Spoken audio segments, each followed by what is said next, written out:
സ്വർണ്ണവിലയിലെ വർധനവ് സാധാരണക്കാരായ സ്വർണ്ണാഭരണ പ്രേമികളെ സംബന്ധിച്ച് വലിയ തിരിച്ചടിയായിരുന്നു.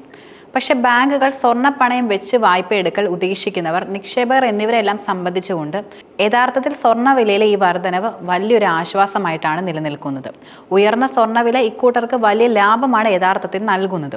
നേരത്തെ ഒരു പവൻ സ്വർണം പണയം വെക്കുകയാണെങ്കിൽ 30,000 രൂപയാണ് ലഭിച്ചിരുന്നതെങ്കിൽ ഇന്ന് അത് 50,000-ത്തിലധികം മുകളിലേക്ക് ഉയരുകയും ചെയ്തിട്ടുണ്ട്. വളരെ എളുപ്പത്തിൽ തന്നെ പണം ലഭ്യമാവുന്ന സ്വർണ്ണ വായ്പകളിൽ ഉയർന്ന മൂല്യം ലഭ്യമാവുന്നു എന്നുള്ളത് സാധാരണക്കാരെ സംബന്ധിച്ച് നോക്കുകയാണെങ്കിൽ വലിയൊരു അനുഗ്രഹവുമാണ്. RBIയുടെ പുതിയ മാർഗനിർദ്ദേശങ്ങൾ അനുസരിച്ച് നോക്കുകയാണെങ്കിൽ ഗോൾഡ് ലോണുകൾക്ക് 75% തുക അനുവദിക്കുന്നതുമാണ്. അതായത് 10 ഗ്രാം സ്വർണത്തിന് 96,535 വിലയാണെങ്കിൽ 75% LTV അനുസരിച്ചുകൊണ്ട് 72,401 വരെ വായ്പ ലഭിക്കുന്നതായിരിക്കും.